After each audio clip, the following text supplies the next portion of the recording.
திமுக கூட்டணியை பொறுத்த வரைக்கும் கிட்டத்தட்ட 26 கட்சிகள் கூட்டணியில் இருக்காங்க. அதுல 13 கட்சிகள் பிரதான கட்சிகள், மிச்ச ஜாதி கட்சிகளா வச்சிருக்காங்க. புலிக்கு பயந்தவங்களாம் என் மேல படுத்துக்கும். அது விஜய் மேல இருக்கிற பயம். அந்த கட்சியில திமுக தவிர பெரிய கட்சி எது? காங்கிரஸ் கட்சிக்கு இருந்த ஓட் பேங்க்லாம் அவங்க எல்லாம் போய் சேர்ந்துட்டாங்க.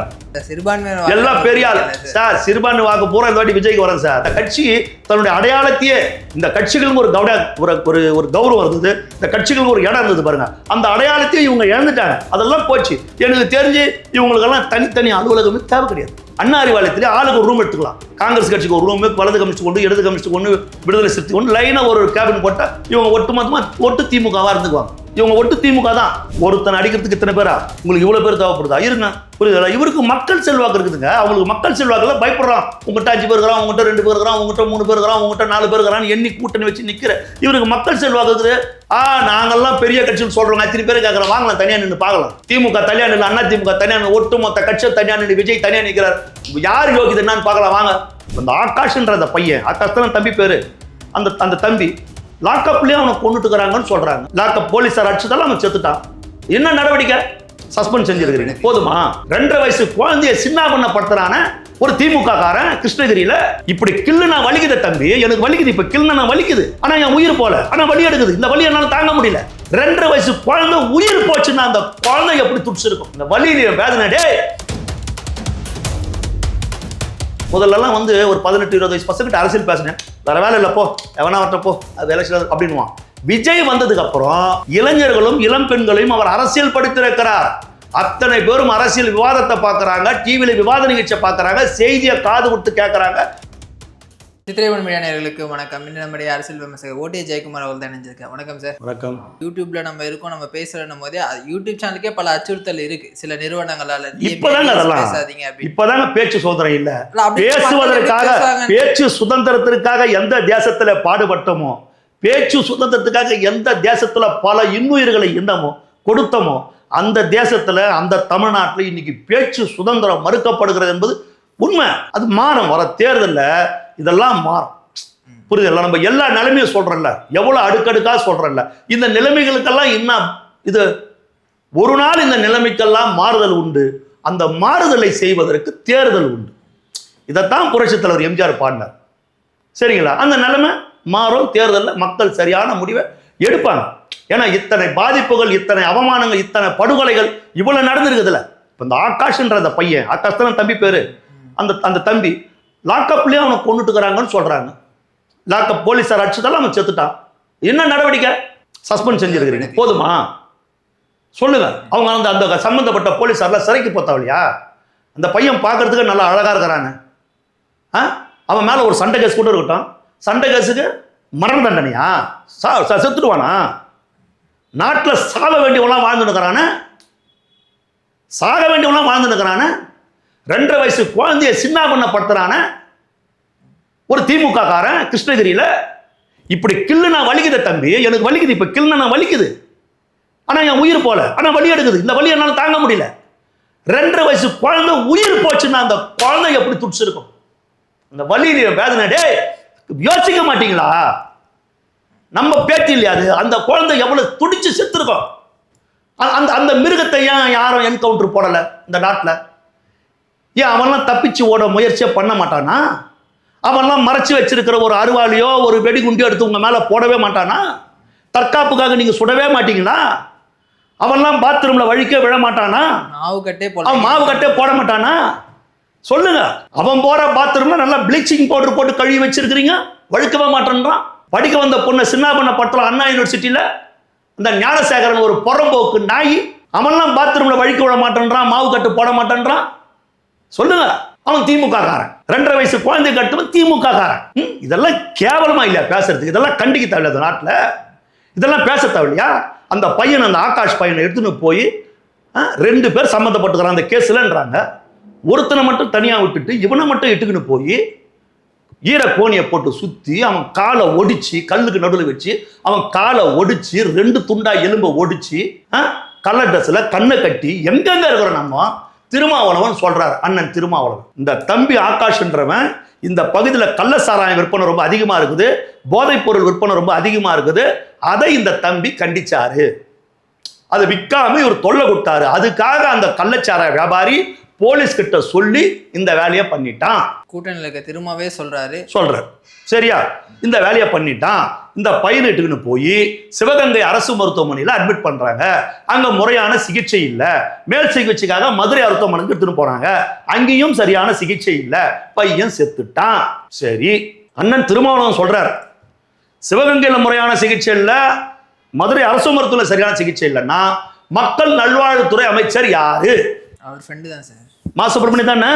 அவர் ராஜினாமா பண்ணணுமா இல்லையா? முறையான சிகிச்சை இல்லை, ஒரு உயிர் போச்சு, ராஜினாமா பண்ணணுமா இல்லையா?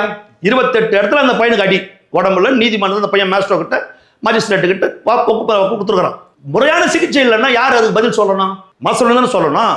இப்போ போலீஸார் தான் இட்டுன்னு போய் ஈரக்கோணியை போட்டு என்ன அடிச்சாங்க, நாசப்படுத்தினாங்க, என்ன இந்த மாதிரி பண்ணாங்கன்னா போலீஸ் துறையை கையிலே வைத்திருக்கிற போலீஸ் மந்திரியாகவும் முதலமைச்சராக இருக்கிற திரு ஸ்டாலின் அவர்கள் இதற்கு பதில் சொல்லணுமா இல்லையா? அஜித்குமார் மரணத்துக்கு பதில் சொல்லல சார், மட்டும் தான் சொன்னாரு. பதில் சொல்லுவாங்க, அவர் சொல்லல. மக்கள் தீர்ப்பு எழுதுவாங்க. வருகிற தேர்தலில் மக்கள் சரியான தீர்ப்பை எழுதுவாங்க. எல்லாத்தையும் மக்கள் பார்த்து நிற்கிறாங்க, எல்லாத்தையும் பார்த்து நிற்கிறாங்க. ஏன்டா இவ்வளோ அக்கிரமணி அந்த நாட்டில் நடக்குது, நீ இத்தனை லட்சம் ரூபாய் கடன் வாங்கி வச்சிருப்ப, எங்க பணத்தை எடுத்து எங்களுக்கே நீ வந்து கொடுத்துன்னு இருப்ப, சரியா? எல்லாத்தையும் மக்கள் நோட் பண்ணி வச்சிருக்கிறாங்க. நீங்க என்னன்னா சொன்னீங்க, என்னன்னா செஞ்சீங்க, என்னன்னா நடந்திருக்குது, தெளிவா இருக்கிறான் மக்கள். ஏன்னா இன்னைக்கு சின்ன சின்ன பசங்க அரசியலை புரிஞ்சுக்கினாங்க. முதல்லலாம் வந்து ஒரு 18-20 வயசு பசங்கிட்ட அரசியல் பேசினேன், வேற வேலை இல்லை போ, எவனா வரட்டப்போ, அது எலெக்ஷன் அப்படின்வான். விஜய் வந்ததுக்கு அப்புறம் இளைஞர்களும் இளம் பெண்களையும் அவர் அரசியல் படுத்திருக்கிறார். அத்தனை பேரும் அரசியல் விவாதத்தை பார்க்குறாங்க, டிவியில் விவாத நிகழ்ச்சியை பார்க்குறாங்க, செய்தியை காது விட்டு கேட்குறாங்க, இந்த நாட்டில் இன்னும் நடக்குதுன்னு தெரிஞ்சுக்கிறாங்க. இத்தனை அக்கிரம நியாயம், இளம் பெண்களுக்கு பாதுகாப்பு இல்லை, இந்த மாதிரி போலீஸ் லாக்அப் டெத்து, எங்க பார்த்தாலும் போதைப் பொருள் நடமாட்டம், பள்ளி வகுப்பறைக்குள்ளேயே மதுவை ஊற்றிக்கொண்டு மாணவிகள் வந்து மது அருந்துகிற காட்சி, மாணவர்கள் கஞ்சாவை முகர்கிற அந்த ஏதோ போதைகளை சொல்றாங்களே அதை முகர்கிற இந்த காட்சி, நீட்டு ரத்து, மாதம் கரண்ட் பில் எடுக்கிறன்னு சொல்லி எடுக்காத போனது, கல்வி கடன் ரத்து பண்ணாத விட்டது, புரியுதுங்களா? இது எல்லாத்தையும், எல்லாம் விவசாய பிரச்சனை, எல்லாம் அரசு ஊழியர் பிரச்சனை, எல்லாத்தையும் இளைஞர்களும் இளம் பெண்களும் தாய்மார்கள் எல்லாம் பார்த்து நிற்கிறாங்க. பார்க்காம எல்லாத்தையும் இப்போ அவங்க கவனிச்சு இருக்கிறாங்க. அவங்களுடைய கோபத்தை வெளிப்படுத்துகிற நாளாக வருகிற சட்டமன்ற தேர்தல் அமையும்.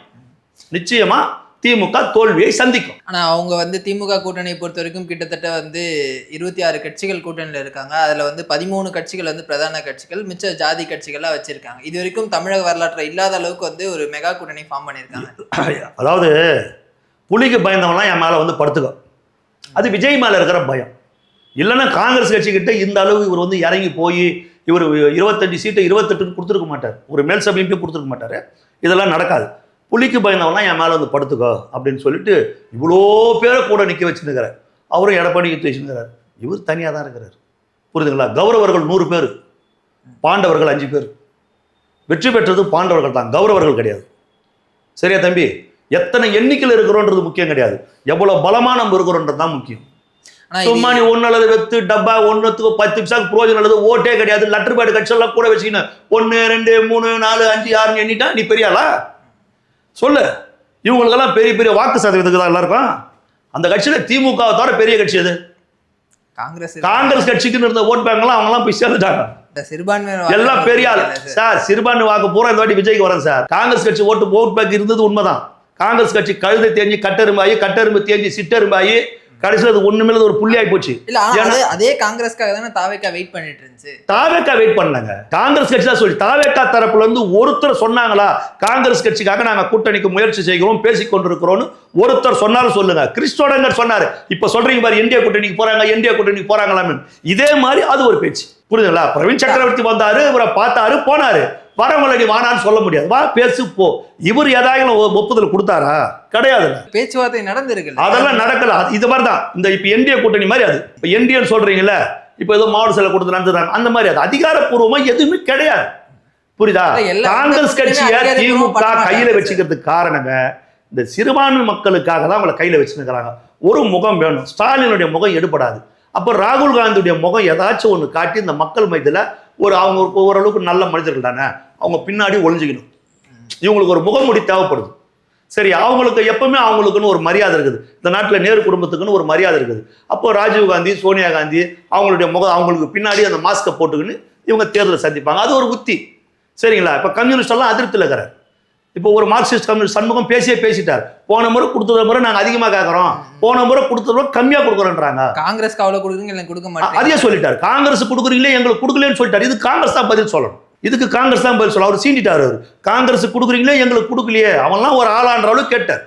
சரிங்களா? அப்போ இது நான் கம்யூனிஸ்ட்ல ஒரு காலத்தில் ஒரு மரியாதையா ஒரு கௌரவமா இருந்தாங்க. இன்னைக்கு ஓட்டு அரசியல் கம்யூனிஸ்ட் ரொம்ப கேவலமா போயிட்டாங்க.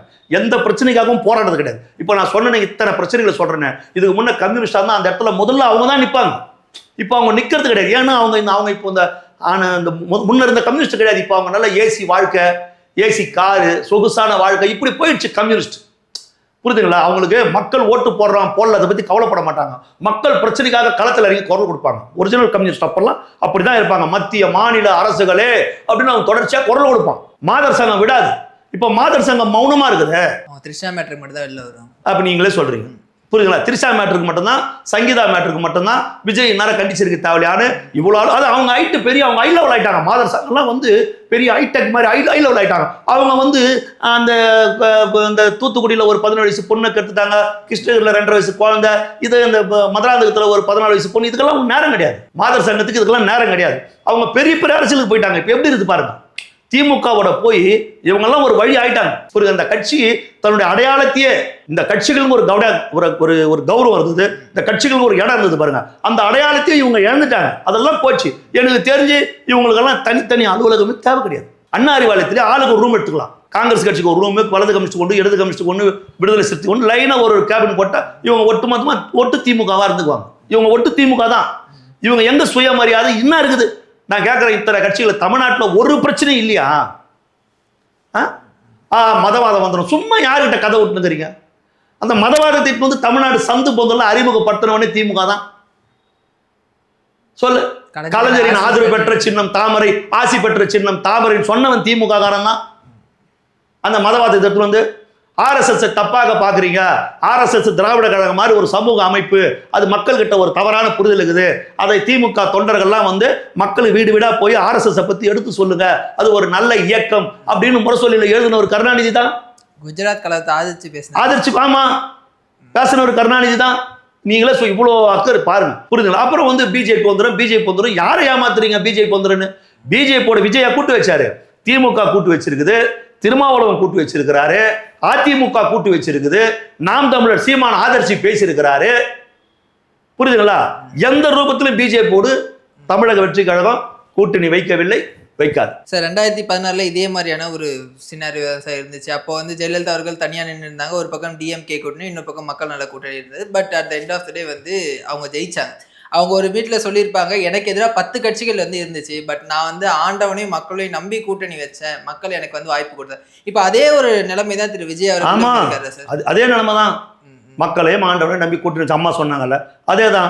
நீங்க எல்லாம் எவ்வளவு பேர் வேணா இருங்க, எத்தனை பேரா நீங்க எல்லாம், எப்படி ஒருத்தனை அடிக்கிறதுக்கு இத்தனை பேரா? உங்களுக்கு இவ்வளவு பேர் தேவைப்படுதா? இருங்க. புரியுதுங்களா? இவருக்கு மக்கள் செல்வாக்கு இருக்குதுங்க. அவங்களுக்கு மக்கள் செல்வாக்குல பயப்படுறான். உங்ககிட்ட 5 பேர் இருக்கிறான், உங்ககிட்ட 2 பேர் இருக்கிறான், உங்ககிட்ட 3 பேர் இருக்கிறான், உங்ககிட்ட 4 பேர் இருக்கிறான், எண்ணி கூட்டணி வச்சு நிக்கிற இவருக்கு மக்கள் செல்வாக்கு இருக்குது. நாங்கெல்லாம் பெரிய கட்சின்னு சொல்றோம். அத்தனை பேர் கேட்கறோம், வாங்கலாம் தனியா நின்று பார்க்கலாம். திமுக தனியா நின்று, அண்ணா திமுக தனியா நின்று, ஒட்டுமொத்த கட்சியை தனியா நின்று, விஜய் தனியா நிற்கிறார். யார் யோகிது என்னன்னு பார்க்கலாம் வாங்க. வரலாறுல திமுக கூட்டணி நின்னதில்லை சார். வரலாறுல கிடையாது, உண்மைதான். வரலாறுல திமுக தனியா கட்சி அம்மா தான் நின்னாங்க. அந்த அம்மா தான் நின்னாங்க. 234 தொகுதியிலும் தனியா நின்னது ஜெயலலிதா அம்மா தான். வெற்றி பெற்றவங்க. புரியுதா? வெற்றி பெற்றவங்க. வரலாறுல திமுக தனியா நின்னது கிடையாது. காங்கிரஸை விட்டு அவன் நிக்கிறதுக்கு பயப்படுறாங்க. காங்கிரஸை விட்டுட்டு திமுக நின்னுது. திமுக நின்னுது. ஆனா அந்த தேர்தலில் திமுக தோத்துடுச்சு. அந்த தேர்தலில் திமுக தோத்துடுச்சு. 2006 திமுக தோத்துடுச்சு. புரியுதுங்களா? அதனால இவங்க வேற வழி கிடையாது. இவங்க வந்து காங்கிரஸை நம்பிதான் வந்து திமுக வந்து எப்பவுமே தேர்தலில் சந்திக்கும் அப்படின்னு சொல்றாங்க. ஆமா ஆமா ஆமா. கூட விசிகா இருக்காங்க. ஏன்னா அவங்களுக்கும் இன்னும் தொகுதி பங்கீடு இறுதி செய்யப்படலை. மக்கள் நீதி மையத்துக்கும் வந்து தொகுதி பங்கீடும் இறுதி செய்யப்படல. அவங்களும் அதிருப்தி தான் இருக்காங்க அப்படின்ற மாதிரி தகவல்களா இருக்கு சார். கமல்ஹாசன் வந்து இன்னைக்கு திமுக எதிர்த்து ட்வீட் போட்டுக்கிறாரு, அறிக்கை கொடுத்துருக்கிறாரு. திமுக எதிர்த்தே கொடுத்துருக்கிறாரு. தமிழ்நாட்டில் ரொம்ப சாக்கடையா இருக்குது நிலைமை, யாருக்கும் பாதுகாப்பு இல்லை, பெண்களுக்கு பாதுகாப்பு இல்லை, இது எப்படி சகிச்சுன்னு போறதுன்னு தெரியல அப்படின்னு கமல்ஹாசன் வந்து அவரு கோவமா தான்ங்கிறாரு. டிவியெல்லாம் எடுத்து வச்சிட்டாங்க. டிவியெல்லாம் அடுத்து உடச்சிருவாரு. ஏன்னா இப்போ ஒரு டார்ச்சில் தூக்கி போட்டு வச்சுட்டு போறான்னு சொல்லிட்டு டிவி கோப்படுறான்டா சொல்லிட்டு டிவிக்குள்ள எடுத்து வச்சுட்டாங்க. சரிங்களா, அவரு கோபமாக தாங்கிறாரு. மக்கள் நீதி மையத்தை ஒன்றும் அவங்க சட்டை பண்ணல, இன்னும் கூப்பிடல. விடுதலை சிறுத்தைகளே இப்பதான் திருமாவளவன் கூட்டத்தை பேசுறதா ஒரு தகவல் வந்து அவங்களும் அதிருப்தியில தான் இருக்காங்க. கம்யூனிஸ்டுகள் அதிருப்தியா தான் இருக்குது. ஏன் சார் நான் என்ன கேட்குறேன், நான் வந்து கூட்டணி நிறைய ஆயிடுச்சு, கம்யூனிஸ்ட் குறைச்சிக்கோ, திருமாவளவன் குறைச்சிக்கோ, கமலஹாசன் பொறுத்து எல்லாரையும் குறைச்சிக்கின்றீங்களே, நீங்க குறைச்சிக்கவே மாட்டீங்களா திமுக? அது என்ன பெரிய அண்ணன் மனப்பான்மையோடயே நடந்துக்கிறீங்க சொல்லு. பெரிய அண்ணன் ஆட்சியிலும் நீங்க மட்டும் தான் வரணும்னு நினைக்கிறீங்க, அதிகாரத்துக்கும் நீங்க மட்டும் தான் வரணும்னு நினைக்கிறீங்க. இவங்கெல்லாம் சும்மா கூட ஜிங் சாக் இவ்வளவுதான். இவங்களுக்கு வேற ஒண்ணுமே கிடையாது. இவங்க ஜிங் சாக். இதுக்கு ஒரு கட்சி இன்னும் கொள்கடா உங்களுக்குன்னா திமுக ஜிங் சாக் இதுதான் உங்க கொள்கை. அவங்க கேட்க வேண்டியதானே, ஏமா நீ குறைக்க மாட்டியா?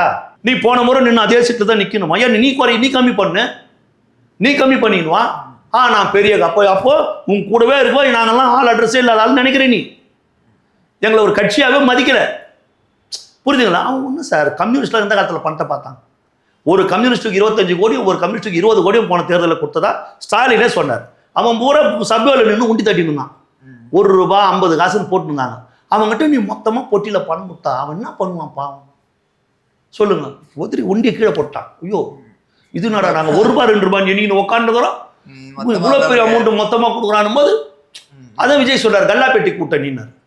புரியுதுங்க? அமௌண்ட்டை பார்க்கும்போது அவங்க என்ன பண்ணுவாங்க, இல்லைன்னு இப்போ எல்லாரையும் ஆஃப் பண்ணிடுவார் ஸ்டாலின். இப்போ கம்யூனிஸ்ட்லாம் பேசணும்னா அப்படி போய் இல்லை நீனா சரி எடுத்துன்னு போ, முடிஞ்சு போச்சு. சும்மா பேரத்தை ஏத்துறீங்க, பேரத்தை ஏத்துறீங்க, நல்லா தெரியுது பேரம் ஏத்துறீங்க. அதெல்லாம் நாங்கள் கை நீட்டி வாங்க மாட்டோம்னா வெளியே வா பார்க்கலாம், வெளியே பார்க்கலாம். உடனே இந்த கூட்டணி ஓடி வந்தாலும் எதிர்பார்க்குறாங்க. எப்பா விடுங்க, நீங்களாம் திருந்த மாட்டீங்க, புரியுதா? அமைதியா இருங்க, தமிழ்நாட்டு மக்கள் பதில் சொல்லுவாங்க. சும்மா அந்த ஏமாத்துற கதெல்லாம் வேணாம். விஜய் அவர்களை அடுத்த கட்ட நடவடிக்கை என்னவா சார் இருக்கும்? கட்சி வேலையை பார்ப்பாரு. எலெக்ஷன் டேட் அனௌன்ஸ் பண்ணதுக்கு பிறகு அவருக்கு அந்த SOP எல்லாம் ஃபாலோ பண்ண வேண்டியது இல்லை. ஆமா, தேர்தல் ஆணையம் வந்துடும். அதன் பிறகு மாநாடு அப்படின்ற மாதிரியான தகவல்கள், திருச்சி மாநாடு ஏற்பாடு பண்ணிருக்காங்க. திருச்சி மாநாடு பிரம்மாண்டமான முறையில் இருக்க போது கிட்டத்தட்ட 25 லட்சம் பேர் கூடுறதுக்கு ஏற்பாடு செய்யறதா பேச்சுவார்த்தை. 10 லட்சம் நாங்க அதுவே பாதி காணும். 25 இதுக்கு ஆள் வராதுங்க, பாதி காணுமா, முக்காவாசி காணும். புரியுதுங்களா? 2-3 லட்சம் பேர் கூட வரல. ரொம்ப அட்டை ஃபெயிலியர். 250 கோடி செலவு பண்ணிக்கிறாங்க, அட்டை ஃபெயிலியர். விஜய்க்கு அப்படி கிடையாதுங்க. குவார்டர் கிடையாது, கோழி பிரியாணி கிடையாது, வாகன வசதி கிடையாது, ஆளுக்கு 1000-2000 பணம் கிடையாது. தன்னெழுச்சியா வரான். அதுதான் இவங்க பயப்படுறதுக்கு முக்கியமான காரணமே. தன்னெழுச்சியா வரான்.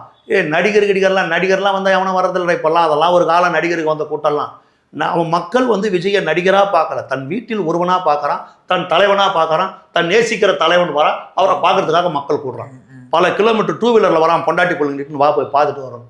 பல கிலோமீட்டர் 2 வீலரில் வரவன் 100 மீட்டரில் போய் ஓட்டு போட மாட்டான் விசில்ல. அந்த பயம் ஸ்டாலினுக்கு வந்துடுச்சு. மற்ற கூட்டணிக்கெல்லாம் வந்து ஒரு நாள் ஊதியத்தை வாங்கிட்டு வந்து மக்கள் வருவாங்க. பட் விஜய் அவர்களோட இதுக்கு வந்து ஒரு நாள் ஊதியத்தை விட்டு இழந்துட்டு வராங்க. ஒரு நாள் ஊதியத்தை இழந்துட்டு போட அவரை பார்த்தா போதும், புரியுதா? உங்க விஜய் நான் வரணும் போது ஆடி போயிடறான்ல எல்லாமே. அந்த ஒரு அன்பு எப்படி சார் பாக்குறீங்க? இவ்வளோ அவருக்கு எதிராக எம்ஜிஆருக்கு பிறகு, புரட்சித் தலைவர் எம்ஜிஆருக்கு பிறகு இது ஒரு மக்கள் செல்வாக்கு அவருக்கு. அது எப்படி உருவானதுலாம் எனக்கு ஒன்றும் தெரியாது. புரட்சித் தலைவர் எம்ஜிஆருக்கு பிறகு ஒரு அபரிதமான மக்கள் செல்வாக்கு இருக்குது. அது நடிகருக்கான செல்வாக்கு கிடையாது, 100% கிடையாது. அது ஏதோ ஒரு வைப்ரேஷன் அவர்கிட்ட இருக்குது. அந்த வைப்ரேஷன் மக்களை கட்டி போட்டு வச்சிருக்குது. நான் பல குடும்பங்களில் பார்க்குறேன், என் குடும்பம் உள்பட. பாப்பா அவருக்கு ஒன்றுன்னா அப்படியே ஆடி போயிடுறாங்க. அவர் வருத்தப்பட்டுருந்தா இவங்க கண்ணில் தண்ணி வருது. நான் பார்க்குறேன், பல பெண்களை பார்க்குறேன், அழுகுறாங்க கண்ணில். அப்போ நேசிக்கிறாங்க, அண்ணனா தம்பியா எங்கள் அண்ணன்டா அவர், அப்படி அழுவு நேசிக்கிறாங்க. அப்புறம் அப்பேற்பட்ட மனிதன் எப்படி அவங்க கை விட்டுருவாங்க? அதெல்லாம் நடக்காது. அதுக்கு தான் அவங்க குடும்பத்தாட வச்சு ஏதோ பண்ணலான்னு சொல்லிட்டு பிளான் பண்ணாங்க. அதுலேயும் அட்டை ஃபெயிலியர் ஆயிடுச்சு. அதுலேயும் அவங்க எதிர்பார்த்த ரிசல்ட் கிடைக்கல, அட்டை ஃபெயிலியர் ஆகிடுச்சு. புரியுதுங்களா? அது விஜய் இதெல்லாம் யோசிக்காமல்லாம் களத்துக்கு வரலங்க. அவர் எல்லாத்தையும் யோசிச்சு கூட்டி கழிச்சு எல்லாம் பார்த்து தான் வந்திருக்கிறார். புரியுதுங்களா? நிச்சயமா ஒரு நல்லாட்சி வருகிற தேர்தல் அமையும். பெரம்பூர்ல அவருக்கு ரொம்ப அபரிதமான செல்வாக்கு இருக்குதுன்றது உண்மை. எங்க பகுதியிலே அவருக்கு நிறைய செல்வாக்கு இருக்குது. சரிங்களா? பெரம்பூர் தான் நிக்க போறதா சொல்றாங்க. எங்கன்னாலும் சார் 234 தொகுதியிலும் விஜய் தான். அவருடைய முகத்துக்கு தான் ஓட்டு. அவர் எங்கான ஒரு இடத்துல நிக்கிறாரு. மீதி தொகுதி பூரா நீ யாருன்னா நில்லு, உங்களுக்கு கூட தாவேகலா சீட்டு கொடுக்கலாம், யாருன்னா கொடுக்கலாம். யாரு நின்னாலும் அவங்க கிடையாது. அங்க வேட்பாளர் யாரு? விஜய் தான் வேட்பாளர், விஜய் தான் நிற்கிறார். இது விஜயின் சுயமரியாதைக்கு விடப்பட்ட சவால். அதை ஒவ்வொரு தாவேகா தொண்டனும் அவருடைய தீவிரமான விசுவாசி ஒருத்தம் கூட அதை விட்டு கொடுக்க மாட்டான். புரியுதுங்களா? அவர் தான் சொல்றாரு, உங்களை நம்பி நான் வந்திருக்கிறேன், என்னை விட்டுற மாட்டீங்களேன்னு கேட்குறாருல்ல, புரியுதுங்களா? அதனால் அவர் தான் வருவார். அடுத்தடுத்த நிகழ்வுகளை தொடர்ந்து பேசலாம் சார். தகவலுக்கு ரொம்ப நன்றி. தேங்க்யூ.